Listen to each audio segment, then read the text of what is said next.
while. Back. We're back, baby. Bang the fucking drum. 6 profitable rounds in a row on the NRL. It is profitable, agreed. Wasn't the best round. Wasn't the best round, but we got away with it. Obviously, another round where we back South, lose on them, and come out escaping with a victory on the last game of the round. So let's fucking go. Obviously, we're suited up. We just got home literally 2 minutes ago. We're shooting this 1:30 a.m. in the morning of Monday. Shout out to Ibrahim, our boy. He just got married a few hours ago. So we had fun at that wedding. We had a big feed. No drinks tonight, obviously. We kept it halal, but the podcast might not be so halal because... The podcast has to go on, regardless. And I'm sure you can all notice that my hair is still on top of my head. So obviously that just goes to show one result definitely went our way this round, which was Another fantastic. one didn't, but that's alright. I mean, they just can't cover, essentially, is what it boils down to. But as always, we start on Thursday nights, where, believe it or not, the Sydney Roosters, underdogs, undermanned, under siege, go into Newcastle and get a result that went right down to the wire. Seemed like the theme of this round. A lot of these games are going right down to the wire. And this one started the round just in that fashion. The Sydney Roosters get a hard-earned victory, end up winning by 2 points. I believe it was 22-20. I was vehemently confident about this in the preview. If anyone watched that, look, I'm never going to back down to Knights, and anytime you're going to put them $1.50, you're going to do it at your own peril, because I think I could say that this game played out the way I expected it to. Obviously, Newcastle, when they were desperate and hungry, staring down the barrel of starting 0-3, they played with that desperation throughout the 80 minutes, and they seemed like a team that was kind of fat and happy and content with how they were tracking along in the last few weeks. That was, to me, illustrated more so during Brandon Smith's try, where there was 4 people in the ruck all having a wank and just allowed him straight to the try line without laying one single hand on him. Honestly laughable. They weren't doing that shit in the past few weeks, where they covered 4 games in a row, won 2 of them, and they just did not play with the desperation that the Sydney Roosters, as we mentioned, coming off 2 straight losses, we knew they were going to play with that fire, and even though they conceded early, they took the lead and never actually relinquished it from that point forward. Big news in this game, Kalen Ponga honestly looked like he snapped his hip flexor in half and had Joey Johns in the commentary box begging for the Knights to take him off. But the champion player that he is, he stayed on, probably took a few needles at halftime, and had the Roosters fans with their heart in their mouths in the last few sets of this game. Unfortunately, he makes the Hughes line break with no support in the camera frame. They actually had to zoom out to find the next Knights player, because I don't know where they were. They must have been tired from trying all these weeks in a row. But that's sort of my take in this one. I feel like Roosters were the more desperate team, even though they were undermanned. The replacement players came to play. Connor Watson did well in the halves. Luke Keary stepped up in the absence of Sam Walker. Joey Manu, shout out to him, possibly player of the round, running for 360 metres, which was an NRL record in the absence of James Tedesco, showing that he's the caliber of player that could be starting at fullback in this league. Unfortunately, we probably will never get to see that, because he's going to piss off to Japan after this season. But I truly enjoyed watching Joey Manu put Knights to the sword and prove me right that underdog season, they're going to start the round off with a victory. Chris, talk to me about what you think about this one. Prove that Knights suck. Knights didn't deserve to win that game, even in the last second. Even though the Professor, Adam O'Brien, had a heart in his mouth, and yes, Jaden Braylon probably made the worst play by kicking it early, when he could have just gone short and probably scored anyway. But it's Knights, and even on that last play, sitting there watching the game, I was like, it's Knights. And Knights did Knights, and it was the whole game. The whole 80 minutes was them being who they are. The last 4 weeks of them covering has been desperate, like you mentioned, Sam. And that they needed to fucking win. And that game just like, oh yeah, Roosters is going to roll over against us. Roosters couldn't have rolled over, going 2-4, and then with this week coming, they play Melbourne, which is not going to be easy, even if you have players out there. So for a potential 2-5 to start the season, that makes you look like South at that point. Yeah, literally. Yeah. So like, they really needed this game. Yes, it came down to the last minute, but Roosters really needed it. I think the backline played sensational. Sawali, again, a star backline that could be in the NRL for years, won't be there as of next year, but he was fantastic back on the wing. I think he was playing wing. It was a bit of a weird one with Palga coming in. Like, he seemed to be playing wing most of the game, but it was interchangeable. Joey Manu, just backflip on your contract from Japan. Someone will pay you $1 million, bro. You could go to any club and play fullback, almost the best fullback, like second tier fullback on any team. And, there's a handful of teams, Raiders or, I don't know, Warriors you could extend to, teams that would need a fullback like you, and would wish to have Joey Manu as a backup. You've played fantastic. Brendan Smith, surprisingly, other than all the forwards wanking, actually played pretty good as well. They just wanted it more, the Roosters, and it proves that a team that's desperate, and Robbo is a great coach, and he got them revved up for this game, and completely puts their season back on track, going back to 3-3, and with the mix with every other team, which seems to be win loss, and everyone's around that 3-3, 3-2 sort of region, and Roosters are just in the mix now as well, so they're not falling behind, and that's the good thing at the moment. Knights being typical Knights, I think next week will be a big bounce back for them. I don't think they played terrible. It's just they just dropped the ball at the wrong times. And at the end of the day, Adam O'Brien should have really lost it. The professor himself knew that, even if they won, they probably didn't deserve to win. Roosters just wanted it more. And, not much else to say. Shout out to the Roosters. I know it was your tip saying from the start. Maybe you should have been upset alert, but that's in hindsight. They weren't paying high enough odds for you, man. They weren't paying high enough odds for me. No, upset alert has to be $4. If it's not $3.50 or above, it doesn't count. Doesn't count. So in saying that, a good victory for Roosters. Now the test for them, getting Tedesco and Walker, it seems, back next week will be to back this up against... Is Lemieux back?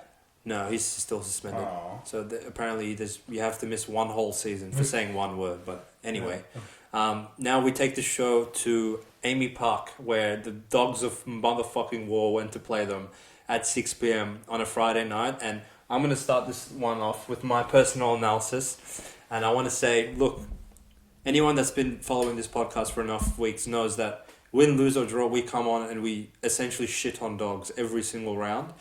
Even in a victory of 32-0 to Titans, we didn't really give them that much credit because I believe even still, rightfully so in hindsight, Titans were that bad. But this is going to be the first week where I come out and I'll give you guys a round of applause, Dogs, even in a loss.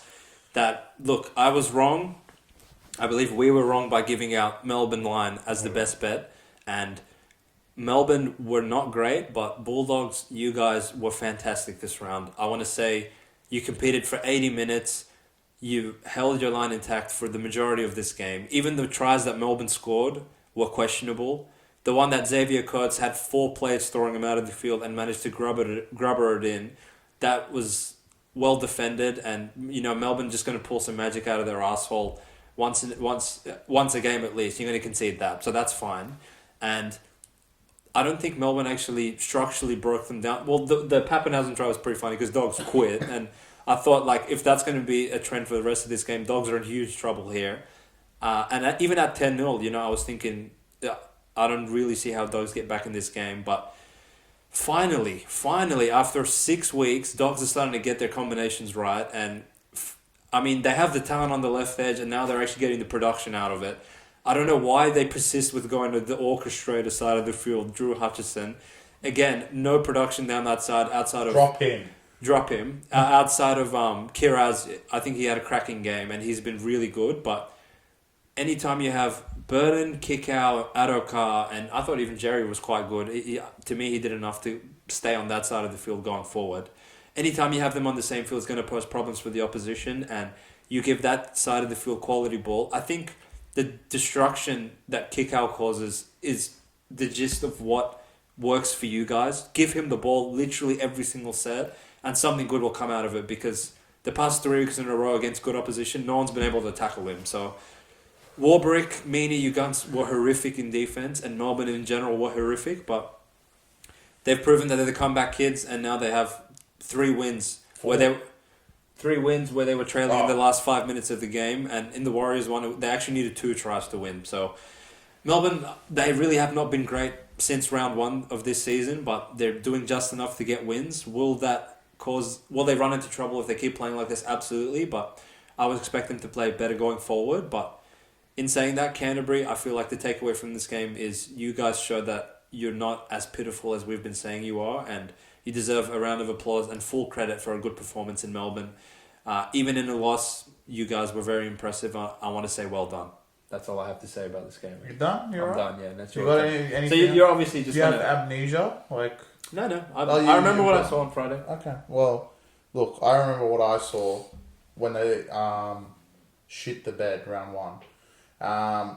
Look, you guys get one round of applause from me because at the end of the day, you still got the L. Dogs, you played great. There's nothing else to say. But, like we've seen with multiple of these shithouse teams, is that they play good to their good competition.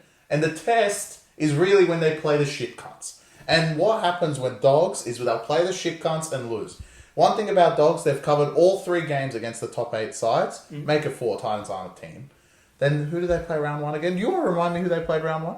Para. Yeah? They beat Para. What? They didn't beat Para. Yeah. The next 3 games they've played great teams. Titans don't count as a team. That doesn't even count. They played Sharks. Well, yeah, they played Sharks. Yeah. So that wasn't a game either. Yeah. They got killed. They played Titans, and ever since then, they've turned their season around from Titans going forward. The next 4 games, they've covered in a row. The real test is, I don't really care. Like, even the Roosters game, you guys did win. It was probably, in my book, the best performance of the year. If you look at it from the start of the game, like from the first half, you'll be like, all right, Dogs are playing insane, right? And I actually think that was their best performance. Next week, as far as I'm concerned, I'm going to keep myself on mute for this game. Melbourne, you got the win. All I can say for the rest of the competition is you guys have not played great outside of round 1, like Hussein said, and you're still 4-1, which actually scared. And the game you lost was Knights, where you could have fucking won anyway. With no one. Yeah. With no one. So, if you guys were 5-0 at this point, everyone would be jumping, oh my god, look at Melbourne. 4-1, I think they're still saying how good Melbourne are, but we know that we've watched the games, we're like, well, they're not that great, but if they do click and they have a few more weeks with everyone, and fingers crossed Nelson comes back next week. You should, yeah. Which he should. That you can't play a bad performance against Roosters, otherwise you're going to get an L. Especially Roosters that, really want to come out and prove that they're a premiership team after shitting the bed against Penrith. They're going to want to beat Melbourne. But if Melbourne are playing bad and still getting wins, can you imagine when they're playing good and dropping 66, 70 points on teams? Oh, it's coming. It's coming. I know, it's going to come. So, Dogs, take the L. As much as you guys played great, you still got an L on the board. As much as any other 8 teams in the competition, you were probably the best losing team of the round so far. But if you guys do all of this and then lose to Knights next week, whatever he said is exactly my point. You guys are garbage, and it's just going to follow on next week. If you guys end up losing to Knights, I promise you, I want you to take back everything you just said. I will. Okay. I can only analyse what I've seen up to this point. This is the review of the round. The preview of next round. Your fair game to come. Honestly, I will back you 100%. I've got nothing to say. This is the fucking Back Yourself podcast, right? So I'm not going to back down the Dogs, because if I have something bad to say about them, I will say it. And in the preview, sneak peek to a few days from now, look, what the fuck is the point of going and losing to Melbourne by 2 and beating Roosters and doing all this bullshit if you're going to go and back down to Knights the week after? That is the true test for you guys, because I feel like that a part of this covering spree that Dogs have been on is the opposition looks across from them and they see Dogs and they're like, oh, well, fuck it, it's Dogs. They score a couple tries and then Dogs start coming back because they just don't quit. Yeah. So, but in the same sense, right? What we've been beating the table over is Dogs from last season. You cunts are the number 1 quitters in the sport. Yeah, but no. They didn't quit by round 6. Yeah, I know. They were firing up. I know. But they started the year even better than they started this year. That's right. But so, this year they've probably started worse. Yes, they've probably played better teams. I do not honestly agree. They've played everyone. Name me a team with a worse draw than playing South at Para, at Sharks, Titans, at Souths, at Roosters in Melbourne. What the fuck? Souths have honestly had the worst draw, and it continues. Yeah. At least these guys play. I know, but it's been really bad for Dogs. I know, I agree, but all of that, it doesn't matter. It's all undone if they lose tonight. The funny thing is, the way that makes the draw pan out is now they should have a few games in a row where they don't play the top teams, and then your theory we put to the test of 1, will they quit after the start of the season, and 2, can they actually not competing against the teams and losing in the grand scheme of the season is not good enough. You need to actually get some fucking wins on the board. So now that you're playing teams where, your spread isn't in the double digits every round, you're not $4 or $5 and no one's going to just laugh at you the way we've been doing it 5 rounds in a row. Can you actually go and beat these teams where if you play as good as you did against Melbourne and Roosters and all these cunts, you will actually win these games? My hair could be on the line. That's all I'm saying. Oh, God. Okay. All right. It's going to be make for an interesting preview. That's all I'm going to say. So let's keep the ball rolling over, and we're going to go to Suncorp where the Battle of Brisbane was played. They played 8 p.m. sharp.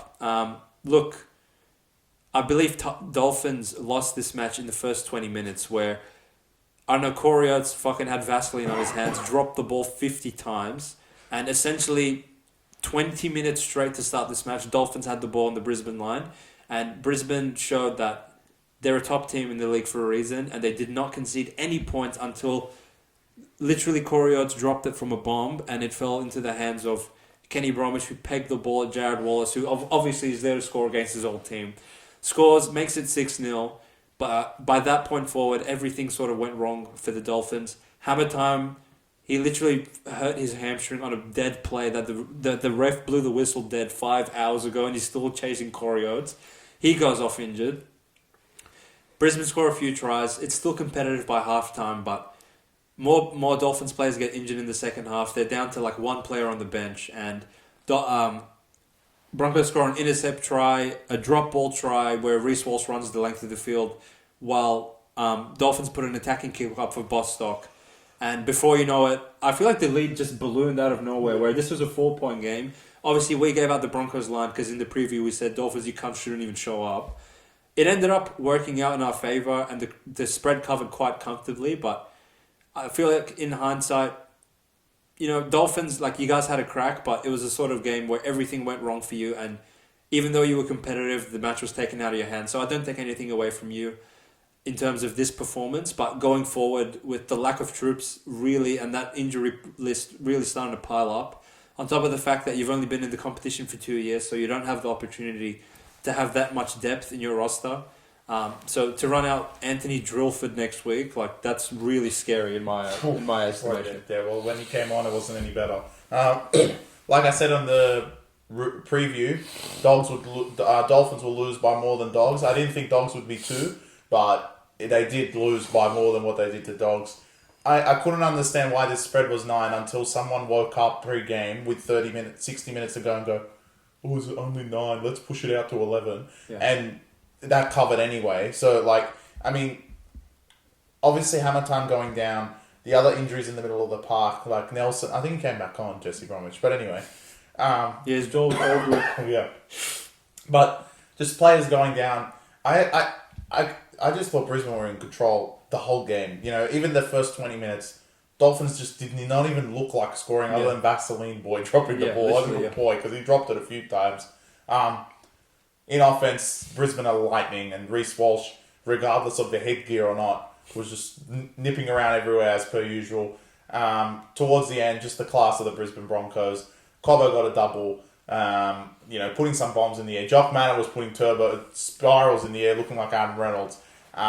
But Brisbane are a quality side, and they've proved that even without players, they can still smell a premiership. They are the grand final runners up, and they looked fantastic. Brisbane will have bigger tests to come, bigger fish to fry, but it was a good proving point for them that this is exactly what I mean by Dogs anyway. That they could go to Melbourne, be competitive, lose by 2. Did they lose by 2 as well? Yeah. Lose by 2, come home and show Dolphins up and be like, let's kill them anyway. Obviously, the inclusion of Reece Walsh was big, but I think if... Was it big? Because the fucking market didn't think it was. Well, the market didn't think so, but if Tristan Saylor played fullback, they still would have won. I still think they would have won and covered whatever the line was without... Jesus. It would have been 6. So, they would have covered 6 with Tristan Saylor. Reece Walsh didn't really... he looked good and he sparks their offense, but the forwards really did well. And without Flegler and Farnworth, Dolphins really fell in. Hammer time went off. It's just too many injuries. There's no one by the end of the game. So, look, I don't take anything away from Dolphins. Broncos prove that they are a good team. They can go on the road and play strong, but come home and it's a fortress as well. And, everything last week would have been undone if they'd lost to Dolphins. But they proved that they're obviously the runners-up for a reason. Broncos played great on Friday night, and there was a good one for the Back Yourself Premium. Yeah. They sent it really early. The spread kept moving around for whatever reason. Everyone's scared of Flegler, but in the end, it didn't really matter. So Broncos, shout out to you guys, and on to next week for them. I must say, takeaway from watching the past couple of Broncos games without their star players, very impressive. Yeah, they've actually sent a big message to the competition. I know we're down troops from last year's grand final appearance, but we're to be reckoned with, and we can achieve whatever the fuck we want in this competition if we put our minds to it. So, very impressed by Broncos, and obviously that's going to be something we keep in our minds. I was looking at the casualty ward. Haas back. Who else is out at the moment? Adam Reynolds. Both back in round 8. Reece Walsh obviously back this week. So Mariner's back. Don't drop Corey Oates. I like him. Yeah. But he dropped the ball. He is a back yourself favourite. Yeah, that's for sure. He's dropped the ball. He did fucking drop it 20 times, but it didn't matter in the end. So well done to Brisbane. Now on we go to Saturday, 3 p.m. sharp, where we had our first draw of the season. Apparently, we're playing soccer out here. In a controversial fashion, I guess you could say. I don't know who would argue that it is controversial, but the Warriors end up tying the Manly Seagulls 20-20. After 90 minutes, nothing separated these two teams. And, Manly jump out to the 16-0 lead. I was watching the game thinking, who the fuck are we playing? That's Manly. But it's Manly. I mean, in patches, they can be the best team in the comp, and in patches, they can be very average, which we saw at Wollongong 2 weeks prior to this match. But I had a few question marks on Manly going into this game of will they be able to repeat their efforts after beating Penrith in Brookvale. Obviously, in the preview, we both made the note of Manly probably have the biggest disparity in the league between home and road performances. So how are they going to go in New Zealand, blah, blah, blah. We knew traditionally it's a place they've actually performed quite well in, and I think they have a winning record at Mount Smart, which is hilarious. But yeah. Well, it didn't get hurt this round, I guess. No. Manly go out, jump on all over the Warriors. It's 16-0 after you blink an eye, 20 minutes into the game. And, I feel like Warriors methodically chipped away and got on top of them physically. Manly had a lot of injuries.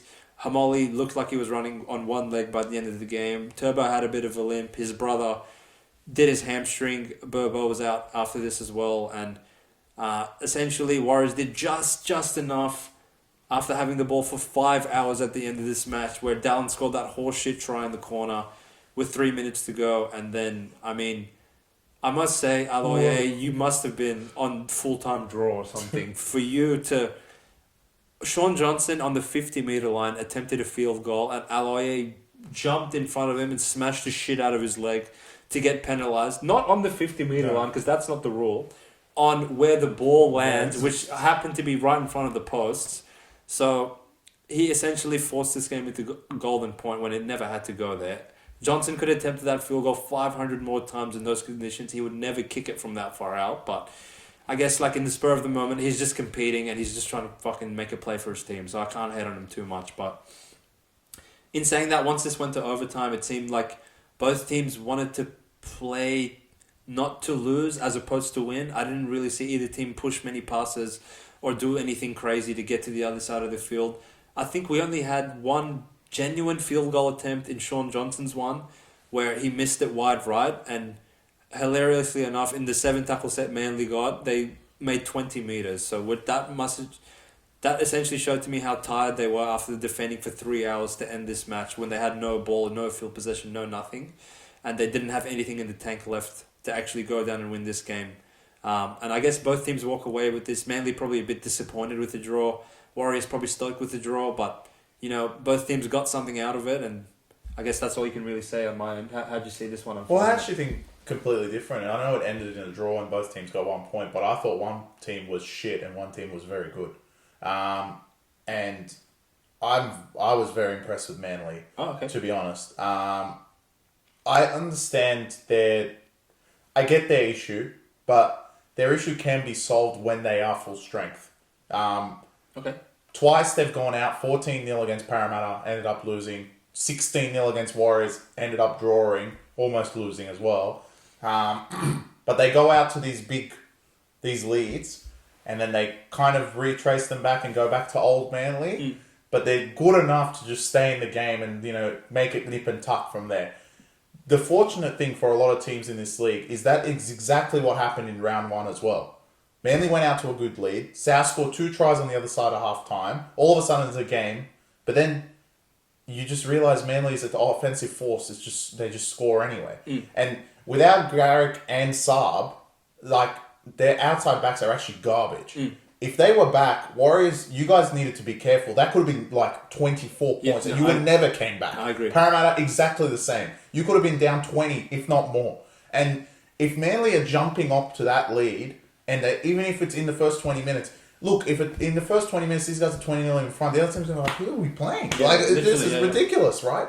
And look, shout out to the Warriors. First thing was, Brooks, you're an idiot. Yeah. Why did you throw that ball at the end? 16-6 wouldn't have been that bad before our time, but giving the Warriors hope was your own fault.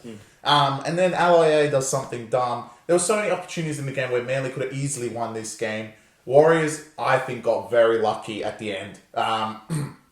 It was a penalty. Aloiai is an idiot. But just leading up to it, it didn't look like Warriors deserved to win at all. I actually think Manly deserved to win this game. Yep.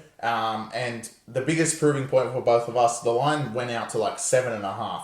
And even at that point, we're we're a bit skeptical on Manly. We know how they are on the road. Manly proved on the road that they're actually pretty decent and they played very well. If they played an incompetent team, and Warriors are actually a great defensive team as well. If they played an incompetent team, that first half could have been 13-0. Yeah, literally. And that's without Garrick and Saab. And once they come back, the big thing next week is good luck to one of the teams we're going to speak of later, who actually put a performance in today for once. But good luck to them going back home and playing this Manly force. If everyone's fit, like Shane said, there was limps on the field. Hamoli was a bit. Turbo wasn't 100%, but if they are all named and they're all going to play, with the return of Garrick and Saab, Titans are going to be in for a long field day in an afternoon game against Manly. Yeah. Look, I will stay by my unpopular opinion. You could see that in the comments. We couldn't actually comment all weekend, so we're back next week. But like I said, Manly are a competition threat for anyone because of how good they are offensively. I don't agree with what Seabold did with Schuster. I know we haven't discussed it because it was kind of after the preview. But I don't agree signing for $800K and then being we don't need him because it's really dumb. Actually, to give him away and then no club out of all you 17 idiots, not one of you wanted him anyway. But look, Manly have put their full trust in Brooks, and I don't mind that. But I just think with Schuster, they become a team that might score 30 a game no matter what you do. And chasing down 30 points. If you're a good team, you're going to do it because Manly can't really defend properly. But if you're one of these teams that just can't get points on the board, Warriors seeming to be one of them, you're going to struggle against Manly because they just can get points on the board at will. I think I said a lot about Manly. For Warriors, look, your home defense has been putrid. Yeah. At home, you have been really, really bad. Fortunately, you come back to Sydney next week to play Dragons, which is not. We'll get to them. But at home, you have not covered one of your games. You've lost almost 3 of them. If it wasn't for Sean Johnson getting smashed at the end by Aloiai. To be honest, you guys have not played that great at Mount Smart or Christchurch, or Auckland. They played the other game. Which is a little bit strange. You find it better in Sydney, but I don't know. It might be the weather because every time you seem to go down there, it's raining. But still, wet weather footy for the Warriors kind of suits them a bit because they just play through the middle and it doesn't suit Manly. Again, pro Manly, they don't play well in the rain. They throw the ball around and they still put 16 points in 2 seconds. I even though it was a draw, and I want to say Manly deserved to win this game, but they did. If it was a draw, 1 point each is fine. I took more away that Manly were better than Warriors, and Manly deserved this. I agree, actually. When I say it was a draw and both teams don't mind, I say that more so to say if Manly did all that and walked away with nothing, they would be fucking shattered. They would have. Yeah. Honestly, they should have won this in regulation by 8. They shouldn't have let down score that horseshit try at the end. And what was more reflective scoreline would have been 24-16 or some shit. Yeah. I should have beaten them by more than that. It's Manly. Chris, I'm actually glad Chris brought it up. Brooks' horse shit of a pass before the halftime essentially gave Warriors the life that they shouldn't have had in the first place, because 16-6 at halftime with those conditions in the second half, with Warriors showing their inability to score with so much possession, was like, that should have been more in terms of how this game should have played out. Not a good defensive team. Manly aren't good. We saw what happened in Wollongong. Like, they're not a good defensive team. I feel like the trend in Manly games is when Manly get a big block of possession, they will go boom, boom, boom and give you 3-4 tries in a row. But when they concede that big block of possession to the other team, they will concede 3-4 tries. Well, what we've seen in a lot of the games is that there will be blocks of possessions for certain teams. It just puts pressure on your block of possession. Yeah. If you do not score, you know they're going to score. Yeah, like, Manly put pressure on your offense, not with their defense, with their offense. Yeah, and the biggest thing is that even teams Penrith caliber couldn't contain how good these guys are offensively. Yeah. And the teams that we've seen throughout this week, you know, the test that they haven't played, maybe Melbourne, Brisbane, they've already beat the shit out of Roosters. Like, the top 4 teams that should be able to defend, we haven't seen them tested yet, but from what we've seen from Penrith, Roosters, is that you give them a little bit of possession, you're done. Like, honestly, without Saab, if they had Saab, can you imagine? Yeah, literally. They haven't had Saab since round 1. Yep. And I know I shouted Joey Manu out. Honestly, another player that was in contention for player of the round, Cherry Evans, my God, he put a masterclass performance in. Again. And I actually feel for him that they don't walk away with the win, because... How is he not first in Dally? Well, you have to give it to Kalen. You can't compete with him. So, look, I think we've said enough about that game. Went down to a thrilling finish in the end. 90 minutes later, nothing separated the two teams, but... Again, happens in footy sometimes. We got the one draw of the year out of the way by round 6. It was Manly again, which is hilarious. But from that point forward, we take the show to Bankwest Stadium, where... You do have a lot of hair in there. I did get a fade, but I kept the top because I was provided that fortune by the Eels, who beat the fucking ass of the North Queensland Cowboys. As I said in the preview, I could not believe that Parramatta closed at $2.30 underdogs at home to these peasants. And they are peasants, because what we saw from them was peasant-like performance. Look, Cowboys, you're the only motherfuckers in this sport that would go to halftime without the lead and the opposition completed 51% of their sets. It's fucking shameful. The Cowboys are really annoying when they get the ball, and I never doubt that they can score against anyone in the league, which is really symbolic when you look at the highlights of this match and you see the stupid try that Drinkwater scored with 5 minutes to go in this game to make it competitive. I mean, Chad Townsend runs the ball for no reason on last, gets smashed, pegs the ball 10 metres backwards, and then from that point forward, backyard footy all the way, and they score. When you bet against Cowboys, you have to go into these games accepting the fact that horse shit like this is going to go against you, but you just have to be patient. Because as soon as you get into their 10-metre line, it's like a fucking freeway to their try line. You want to try. In 3 weeks, they've conceded to Tyson Smoothie, Brian Kelly, who walked to the try line and did this, and they gave him 4 points, and Joey Lussick. Well, as he scored. And Billy Walters. But look, any other idiot? Billy Walters scored. But I want to reiterate, Joey Lussick scored. Joey scored. Joey Lussick scored twice. That's the worst call I've ever seen. And to even epitomise Cowboys more, you get the horseshit call of, yeah, sure, like Joey Lussick, wake up to yourself, get behind the 10-metre line. Cowboys go short off the dropout. Carl Feld smashes the ball into his own goal line, and Joey Lussick says thanks. He grounds it, and it's a try. Obviously, we're on para, so we hear bunker. Doo-doo-doo. Let's check for whatever the fuck. We're checking for total points unders here. And Joey Lussick's offside by half a centimetre. So Cowboys dodge that, and then 3 minutes later they concede the try to Azzy anyway. So what the fuck was the point? Well, the point was that your hair still exists. And have you done, do you want to scream at Cowboys? Because I'm going to. No, I'll leave that for you. Right. I just want to say, Parramatta, thank you. Honestly, that was the biggest win of the round and the most confident tip of the round in terms of back yourself premium goes. We didn't even give out the points. We gave out head-to-head because we were so confident. $2.30 in Bank West. Chris said in the preview, they're not going to get many opportunities where you're getting points with the Eels at home. And they showed the desperation that they failed to show in Canberra 7 days previous. And it just shows it just goes to show that the NRL is such a week-to-week prospect of a sport that you cannot bind too much into one performance, and you have to be able to differentiate when a team's going to fire up versus when a team's going to quit. Well, the Cowboys know a bit about that. I'm going to unload. About quitting? They are the most annoying team to watch on turf. Look, their supporters are loyal. Shout out to Townsville. But as far as I'm concerned, I don't even know if I could support your team even if I lived there. Because they're the epitomise of what I hate in this sport. Honestly, they score the dumbest tries I've ever seen. Anytime they score, it's obviously off some horse shit offload. They pass it to Drinkwater. Something happens. The ball magical goes into Valentine Holmes' hands and he scores. Honestly, that try that Chad Townsend ran it on fifth, only Cowboys could score that. Yeah, literally. And you know what else is? They know they can do this. And they still quit on the defensive end. It's like they are an NFL offensive team.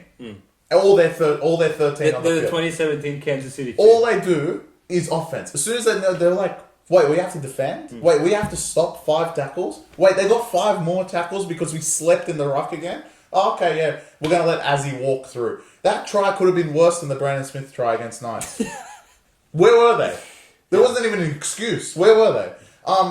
Look, like I said, Parramatta, underdogs at home, it's honestly like you can close your eyes and take it. Without Mitch, I get it, but to certain teams, they can be underdogs at home. And now the NRL has to be fearful. We called it out last week for Manly. You cannot put Manly underdogs at home ever again. Yeah, literally. And Parramatta might be getting to that point. I can just imagine when Mitch comes back, they might never be underdogs at home. Maybe to Penrith. Yeah. And that's if they're lucky. Maybe 2 points. Parramatta at home, it's a fortress, and they showed that they are desperate. And look, there is nothing away from Parramatta. Your season has completely turned around. I love to see anyone out there that even thought for 1 second about that Canberra game. No one cares. Yeah. All right, they got smacked by Canberra, but they proved they can beat the shit out of Cowboys, who have beaten no one. But all I hear in the news is how good the Cowboys are. They're a piece of fucking waste. They have proved that nothing. They've beaten Dolphins, Titans who were non-team and didn't cover. Who else are there? Dragons, who literally should have won that game. Yeah, literally. And everyone else they've quit to. They beat Knights by 1. Knights don't count as a team. Like we saw this week. Broncos, they quit because they don't know what to do in the rain. Yeah. God knows. It's like you get a rain dance from Pokemon. Yeah. You're like, oh, Yeah, God, I don't know fuck. what I'm supposed to do anymore. I have to lose. I have to drop the ball in the middle of the air. And then they went to Para and lost as well. Yeah. And I think you guys can know what I'm going to say the next game as well. But as far as I'm concerned, it was, in my heart, I was like so happy for Parramatta. They're my team, my closet team. And they played fantastic on Saturday. They proved that there ain't no pushover. They lost to Raiders, they lost to Tigers, but no one cares because their 3 wins, Dogs who suck, don't worry about that, but their 3 wins are really Manly and Cowboys, both at home, and they were both in a situation that they were like, nah, these guys are going to lose. Like, this is stupid. They're not going to beat them. And they're both underdogs. Funnily enough, yeah. Yeah, they were both times they were underdogs at home. And there's nothing taken away from their Penrith performance either. They're in the pack like everyone else at 3-3, and this time they don't have Mitch.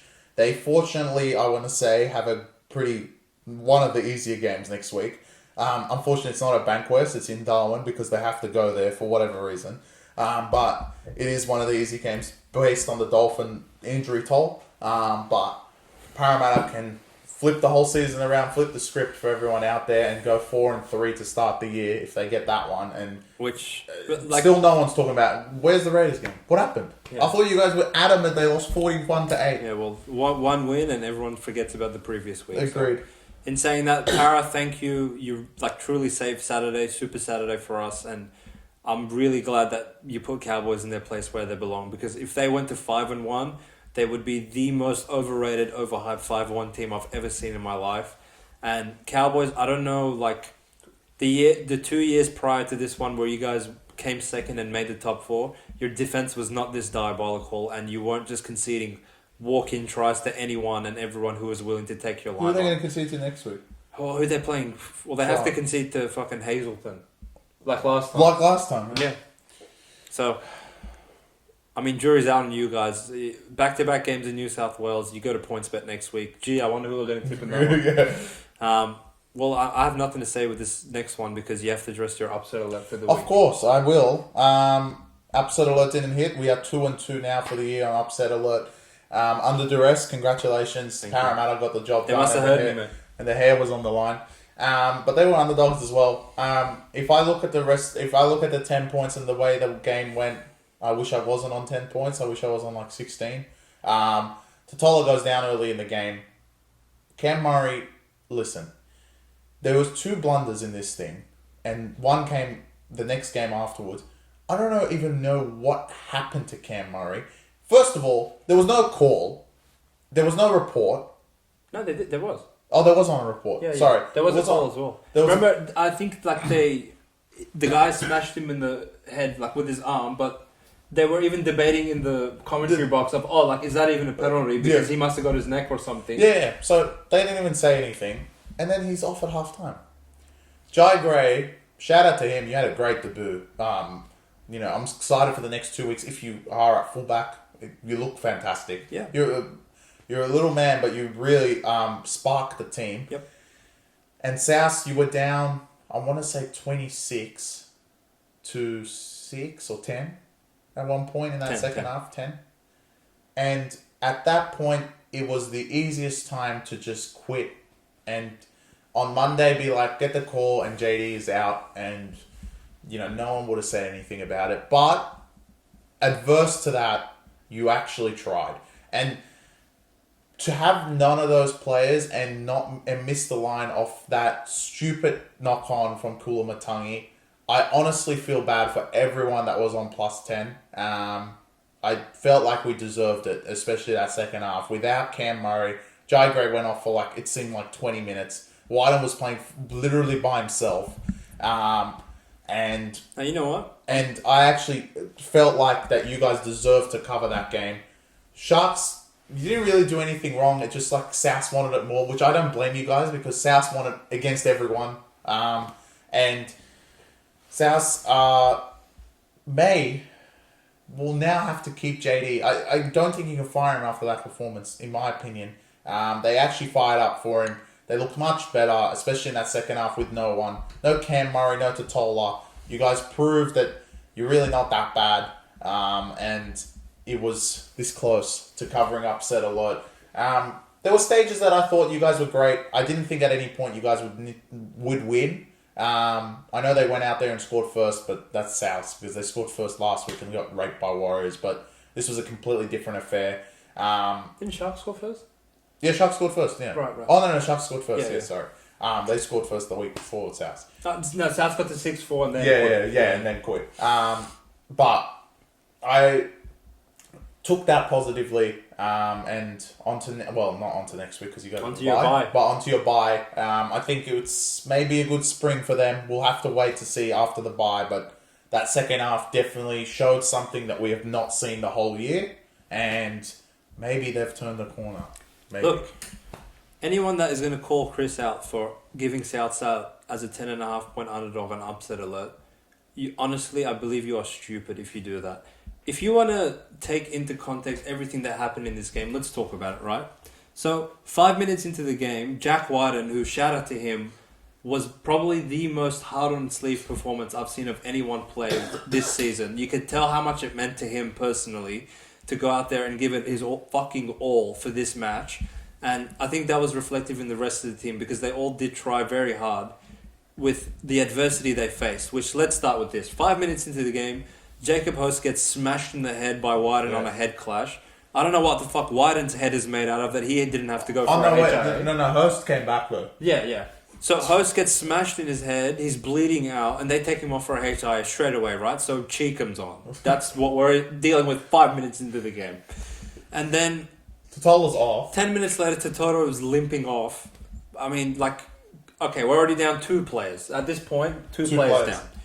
5 minutes later, Jai Gray goes off with a HIA, you tell me what the fuck did he get sent for? What was his HIA for? No reason, right?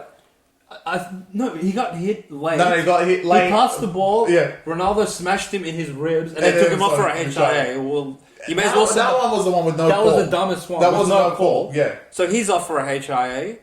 As soon as he has the interchange card to come back on the field, Cam Murray's walking off with a HIA. So at this point, we have one player on the bench. It's fucking Bulldogs. And then Cam Murray, like, he's walking off the field telling the ref, yeah, mate, we'll take the 2. He's jogging off, doing his thing. And then Jake Duke, the piece of shit, announces, yeah, he's out. He's failed his category 2 HIA and he's not going to be returning. And I'm like, we literally have nothing left. Yeah. Luckily, Jai Gray came back. Jai Gray came back, so thank God we had a player. But at this point in the game, Wyden's playing left centre still, after covering for Jai Gray and fullback for 15 minutes. Host is playing left centre. God knows who's playing right centre. Like, we literally had nothing out there. And Sharks made this 16-6 by halftime. And hilariously enough, going into the break at halftime, Sharks had 2 tackles in the opposition 20 and 3 tries. You want to know how they did that? Tane Milne. Yeah. Essentially, this game was won by Sharks through Ronaldo's amazing ability to compete for the ball in the air and Tane Milne's inability to compete for the ball in the air. Yeah. Souths had enough players to tackle Ronaldo on their first try, but it seems like they were just overcommitting and everybody overran him. One step inside, he scores. Then South scored to take the lead at 6-4, and I don't think they led ever again in this game. No.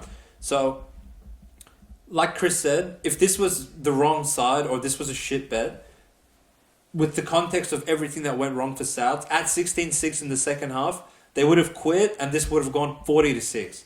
But they fought tooth and nail for the rest of the game with players playing out of position. Hyvili is playing front row. God knows who's at right centre. How could I forget? Yeah. The left winger snapped his collarbone, which... He came back from a slapped collarbone after 8 weeks and snapped it in 10 minutes anyway. Thanks for nothing. I forgot about that. So, after all this happened, South still didn't quit. You could tell the game meant a lot to them. If all this bullshit didn't happen to them, I am telling you guys, South would have won this game. And Sharks, while you still won in the end and you covered in the end, you did not deserve to cover 10.5. And if everything was the same and this game was playing tomorrow, I would take the Souths line 10 times out of 10 again because it was the right side, and I will maintain that it was the right side. They should have won. They should have fucking won. They should have won. They were more desperate. They had everything go against them, and they still went out there and had a fight. And if it wasn't for Kulamantangi dropping it at the end, they covered the line. They would have covered the line. Now, a good barometer sometimes for a team's performance, if you actually go on their fans' pages after the game, you will get like... I saw majority of the Warriors fans saying, "Oh fuck, like we definitely got away with that one," and there was nothing but positive comments from all the South fans saying, "I wish we had just competed with this level of intensity. All these other games, we wouldn't be where we were if we had." And you guys did the club proud, and I believe that all that is true. They could easily be, like we said last week, they could easily be in 4-1, exactly the same with their draw, if they just played competent. Yeah, and. Because they haven't played competent, that's why JD's on the firing line. But if they put this performance in, especially that second half, if across all their games, they could still be 1-5. Because of, like we said, they probably had the worst draw, and it continues after the bye because it's not over. And they could still be in the same position as they are today, but they haven't been competing. But this second half, especially the second half, because that's when Munro was gone, Murray was gone, Jai Gray wasn't back on yet. They had nothing. And they still were able to take it to the Sharks and really get some points on the board and, keep it within 6. And the Sharks were a bit scared at that point. But they were classy enough. Look, the try was horse shit, but it is what it is. Sharks won that game. I don't think they played great. They were a bit rusty after the bye. And they're going to have to play a lot better next week. But South... We take a week off, you guys, which might be a blessing for the Back Yourself Premium guys because they haven't covered in 13 weeks of any from last season Warriors until now, and they get a week off, and that doesn't get any easier for them on the back of that. But Cam Murray and especially Jai Gray's HIA made no sense to me. But I think, speaking of no sense, we can go to today's games. I owe Chris an apology, guys. So, Chris wanted to give out dragons to our loyal subscribers, but I talked him out of it because I was adamant that Tigers were going to win. I could not believe that they were picking at home to Dragons, because what have Dragons proved this season besides their one win to Manly, when I thought Manly were more awful than Dragons were good. And the way I interpreted this game was that Tigers put quality performances in against quality sides in playing Bahara in Bank West and ambushing Sharks. And I didn't think they were terrible against Dolphins, but they were just tired, like Chris said in the review. But today, I think I would say they were worse than they were against Raiders. Today, they were really, really, really bad. And with large blocks of possession, like Chris said earlier, sometimes you pay for it when you don't score. And when they had a lot of the ball in the first half, they did not do anything with it besides the Hall of Famer Utoi Kumanu's try when he walked through the Dragons try line. But from that point forward, they were just dropped it at the wrong times. The hilarious sequence was when Tigers had a scrum, dropped the ball from the scrum, got bailed out by inside the 10 call, and Chris literally looked me in the eye and said, "They're going to drop it again, aren't they?" And I was like, "Yeah, they probably are," and they dropped it again, which was really fucking funny. Dragons, look, I know Lomax is on the outer and needs to seek the release from the club, but what a fantastic performance from him, showing that anyone that tries to contest him in the air is in big danger. And unless you have size at the fullback position, like a Tom Trebojevic or something, 6'1" Jareem Buller is not going to cut it in the air against Lomax. Honestly, his teammates let him down a few times, not being there to support him after he takes the ball. Ravalawa and Hunt both could have scored one on each side of the field if they were able to catch the ball properly. But Para, honestly, you guys got yourselves a good one for 650k, and I would love to see Zach Lomax potentially in the sky blue on the wing this year, because his transitioned seamlessly onto the wing. I agree. So shout out to Zerafos brothers. You're going to be excited. Shout out to you boys. Dragons got the victory here. And the Tigers did what Dogs... all you Dogs fans, I hope you guys don't do this. Tigers did exactly what I thought they would do. They beat the top 8 teams, beat Parramatta, beat the Sharks, ambushed the Sharks, because they annihilated them at Leichhardt, and they lost back-to-back games to non-top 8 teams. I'll give the Dolphins one a break. 5-day turnaround off the hype of beating Parramatta and Sharks. I get it. And then this game was just pitiful. I want to say the comment section was lighting up as to why we hate Sullivan. This is why. This would never happen with Galvin. He's garbage. If you had a halves of Sullivan and Hutchison, you might have the worst... If you put those two together, the worst halves in the competition. I agree. Sullivan was pitiful, but overall, the Tigers were pitiful. Yep. They could not score at all past Dragons, who cannot defend. It's Dragons. And they still couldn't get it through. Dragons, Lomax was brilliant. Parramatta, eye-opener. Whatever they want, just give it to him. Get him back. Get him in the team this year, if possible. I don't know if the Dragons will take that right now, because they're kind of in a position in the mix with everyone else, because everyone is 3-3, which is ridiculous. But Dragons are in the mix as well, and next week will be a big tell because they play Warriors, and if they somehow win that game, then they're kind of in the 8 somehow, which sounds insane, but they're there. And it's just Lomax in the air. And like Sane said, they could have put more on Tigers if they wanted to. There was 2 catches from Lomax that just went astray because they passed the ball and no one was there. And Dragons just looked on top most of the game. They had most of the control. They had the forward running. Tigers just I'm sure. After they couldn't score, they were just all right, cool, we're good. And even defensively, they weren't too great. Dragons scored some great tries. Bro, Dragons scored in the first minute. I was like, what the hell are you guys doing? That edge play to concede to Lomax with 1 minute on the clock is pitiful after you guys... just ridiculous. So, look, I'm sorry. I was saying Dragons the whole week. You were. My number one rule, which I can't believe it's taken me this long on a podcast to say, is that you can never... ever put Tigers favourite, and if you do bet against them, and it continues to hold strong, I think it's been 2 years. I don't think they've ever won as a favourite. I think every time they've been no, they did. The Dolphins game, but they didn't cover. Yeah. But honestly, I don't think they've covered a negative spread ever. I think it's like putting Pistons favourite. You just can't. You can't. And Tigers proved it again. Look, at home, pick 'em. If they've turned the corner, they would have beaten Dragons, but yeah, it might be that's the same. That is the best way to phrase it. It might be just the same old Tigers. And look, I don't want to say this about my team because they are my team. Since I was young, I was going for Tigers, but it could be the same old Tigers. But you know who's next on the list? It could be the same old Dogs.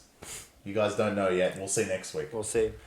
To elaborate on Chris's point, Tigers now 0-3 with Sullivan, 2-0 without him. So when we call these players out, we're not just doing it out of thin air. He's fucking shit. He's garbage.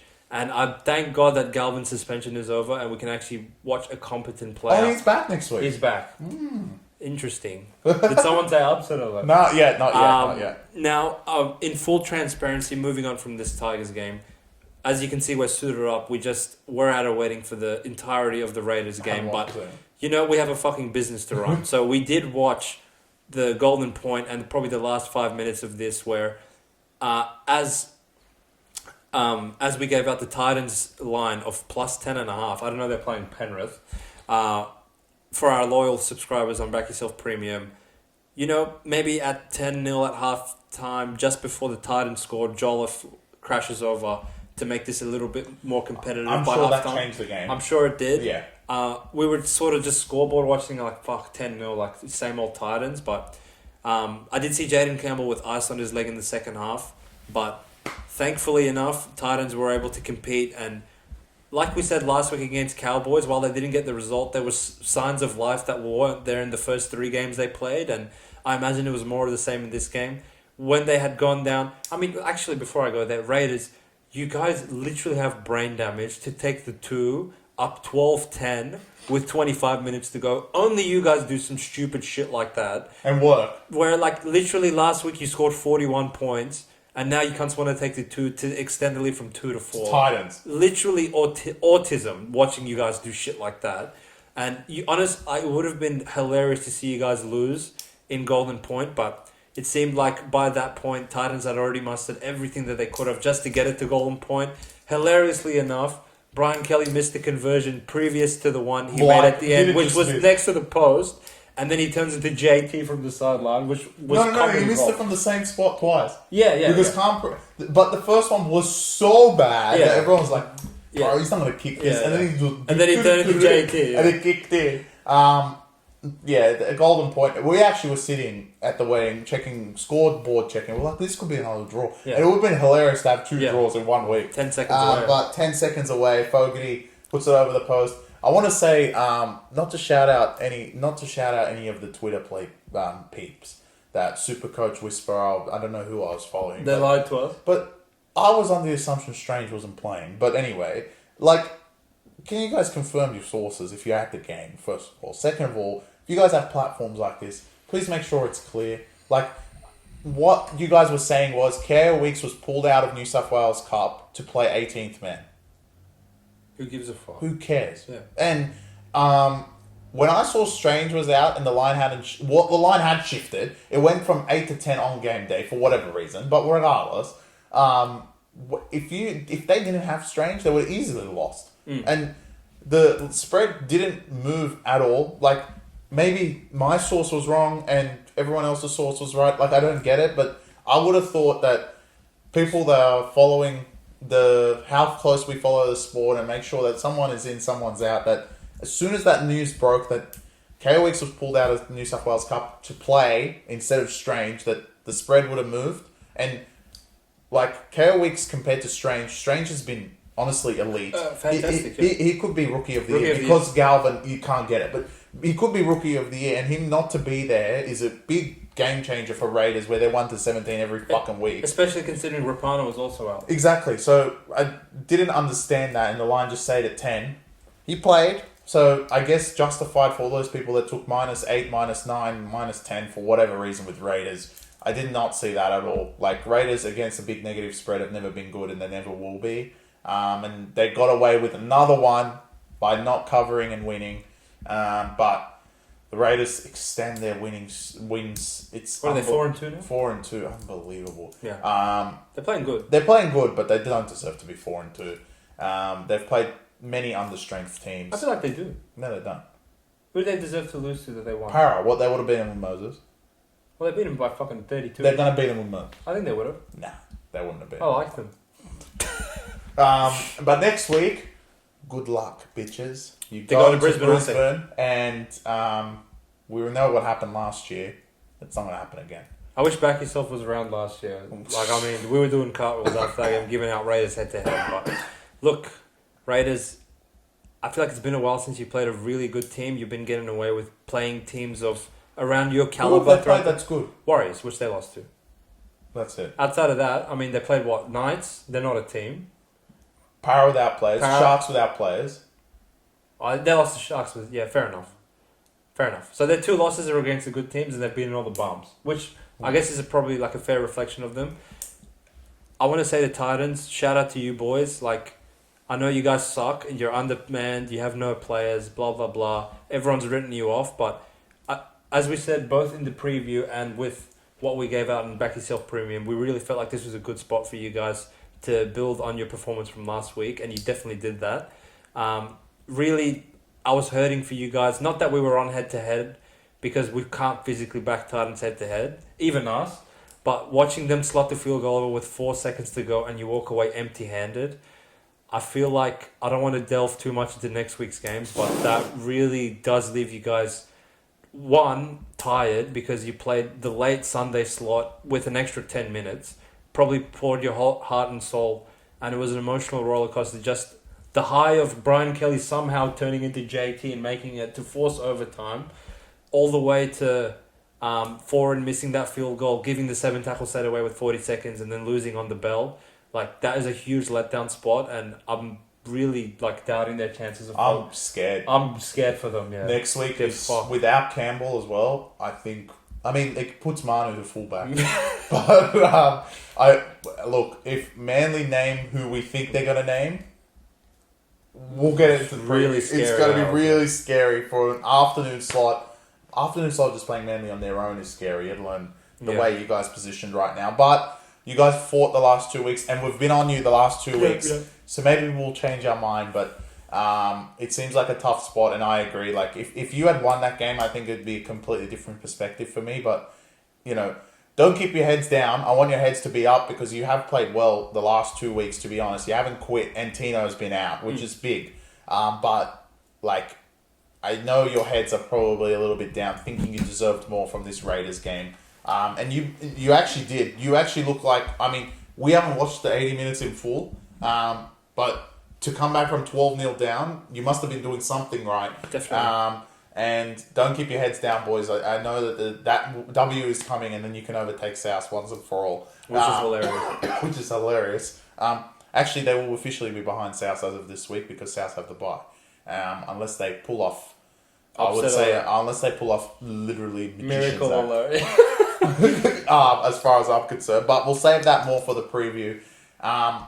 Look, shout out to all you guys. We've actually got a lot of love through the last month. So shout out to every single one of you. I don't know if it's been just consistency, but everything has been going well. I want to shout out to everyone that subscribed on Back Yourself Premium as well. We've been hitting it long. NBA season's officially over. 6 weeks in a row on NRL profitability. So let's roll it on to week 7. Finally we can go to sleep. I have a few comments before we wrap up. I can't sleep. Like Chris said, 6 profitable weeks, not easy to do on this sport. But punting-wise, with every peak, there is an equal valley around the corner. So I will say brace yourselves. Look, we've been doing this a long time, so we're not going to get big heads. We know what's around the corner, but it is important to enjoy the wins while they come, and we have been winning. Not that we tip every single game right, and look, there is games we get horribly wrong, aka the Dogs won this round. But in saying that, the wins have been coming, and we're gonna hopefully keep tipping out winners to whoever subscribed on Premium. Rapid fire, most impressive team of the round? Manly. I'm gonna say Para. Yeah. Least impressive team of the round? Cowboys. Tigers. Cowboys. Tigers. No, I'm not saying... no. And one other thing I want to comment on, again, going back to the early line value, whoever took Melbourne at -10, watch this go to 19.5, they didn't cover. Whoever took Knights -2, watch this go to 4.5, they didn't cover. Plus 2. Oh, they did cover. Was it plus 2? No. Oh, no. They're retarded. Whoever took Warriors minus 4.5, watch this go to 7.5, almost 8. They didn't cover. So, I must say for like the sharp punters that are monitoring which way the spreads are moving early on in the week, where the value is at its highest, it's been an infuriating season for you guys so far. And if anything, the advice I would give to you guys is you can't just blindly go in the direction of which way the spread's moving, because sometimes waiting and then taking the other team when the line's moved in their favour is actually the right thing to do. Definitely, I guess Dogs, you could say, was probably the right side when it got to 18, 19.5. But if you took Melbourne minus 10.5 before all the Dogs players got injured last week, like that's probably the right thing to do anyway. But as far as the Knights game went, I feel like that was probably the game of the round where a lot of the punters out there were kind of tricked into thinking that Knights were the right side with the spread moving in their favour, when in reality, I really feel like Roosters were definitely the right side in that game. Look, be fearful of the Thursday favourite. Have any of them covered this whole season? It's a very, very difficult spot, and even if it is sharp, and I understand that Knights were sharp, right? Technically at -1, you could have got -1 in some spots. It was sharp with how many outs the Roosters had, but be fearful of the favourite on Thursday. That is, if not the most public game out of all the games in the round. Maybe Friday night and maybe Sunday afternoon, but Thursday, because it's a weekday and it goes onto a Friday, no one's doing anything Thursday night. So everyone's at home watching the footy. And it's probably the most public game. So you can imagine how much public money is on Knights. And at some points, that line actually even pushed to 5.5 on tap, which was insane. But, like, just be fearful of the favourite on Thursday. And we actually expertly did this very well. BackYourself Premium didn't exist last year, but we were excellent on Thursday last year. Some numbers, like, you wouldn't even think, you would think it's fake. That's how good we were on Thursday. 24 out of 27. Yeah, I think that's what it ended up being, which is insane. But be fearful of the Thursday favourite. It is the most public game of the whole round. And you can imagine how much money is on the favourite. And in this case, even at -1, I would still say Knights. It was sharp, but I never thought Knights were the right side in this scenario. So just be careful. We have another one. What's our favourite this week? I forget. It's a bloody Roosters. So it's Pick'em. So we'll have to see where the money actually lies, and that will be based on lineups. I feel like that spread is going to move a little bit once lineups come. Lineups will tell the most. But again, just be careful of that, especially when it's good teams against shit teams. Because the Thursday is a very public game. But we'll save that for the preview. Great point from you, mate, to end the podcast. Look, it's 1:45 a.m. in the morning now, so good night, everybody. Enjoy your nights, and we will see you guys a few days from now. Peace. Thanks for tuning in.